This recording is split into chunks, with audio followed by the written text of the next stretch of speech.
Noldan biznes 1 million dollargacha. 4-kun. Ko'ramiz. Bugungi bizga berilgan vazifa xuddi shu fontandan bu tomonga o'rnatishimiz kerak. Chunki bu tarafga ham gazon ekiladi. Skladga kirib o'zimcha 50 metr turbab chiqib o'pman, xuddi bir kunda ko'mib yuboradigandek. Ketmonni oldimda ishni boshladim. Do'mpagan joylarda bir chekkadan tekizlab chiqdim. Oldin bilmayman bu yerlar soy bo'lganmi deyman. 10 santimetrdan keyin hamma joyi tosh ekan. Hali bu yerga biz ariq kavlashimiz kerak. 50 metrdan 3 qator kavlashimiz kerak. Ariq kavlashimiz uchun ketmon, lapatka, shitkavoy, hattoki kirka ham olib chiqdim. Yerda qattiqligidan oshnamni yordamga ariq kavlashga chaqirdim. Ishni qizig'ida oshnamni ham kameraga olmoqdan. Ne azob uqubatlar bilan bir tomonidan soat 6 gacha zo'rg'a kavlab oldik. Mana natijasi.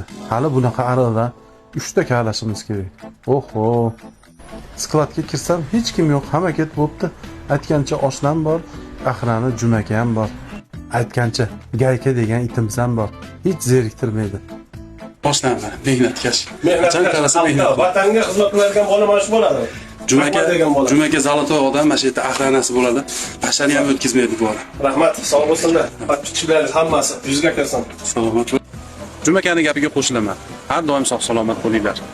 Xullas shuna qilib bugunlik kunni ham tugatdik. Shotimiz 600 ming bo'ldi.